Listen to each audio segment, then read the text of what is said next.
Right, so a little insight on the planning out of this area. So we've got all these paths which have been screeded ready for these clays to go in this way, so 50mm by 100 that way. So we're doing a chevron centre run, so the angles will change. So I'm dry laying these out, so making sure that these points here line up that part of that square. So all these points will hit these bricks.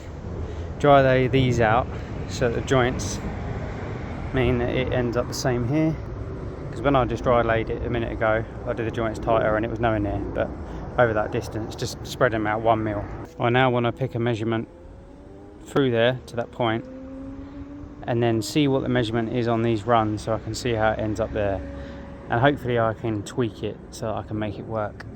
Doesn't matter so much down here because we've got a step going in, so we can make this step whatever size we like. So I'll end it where it has symmetry along there to there, for instance, and then it reaches on the point on the end. Joint sizes are all pretty similar as well, so that's really good. So all this planning time will pay off dividends in terms of aesthetics and avoiding unwanted cuts. Now we're going to have this same chevron arrow centre line coming through the main paths. So it comes through to this centre square, which is by the front door, and then we'll have a diamond, so it'll come into the diamond, and this leads off. This is my marked centre line here going through, so I'm just checking everything's square. I see that all works perfectly. That determines where these bricks land.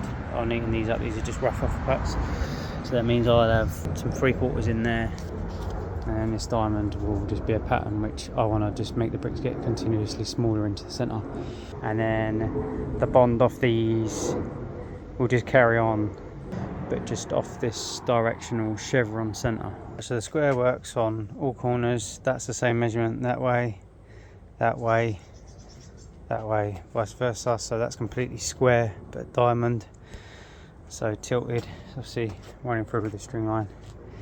And this is going to be the main feature point by the front door. These will lead off that one that way, they'll lead off that way,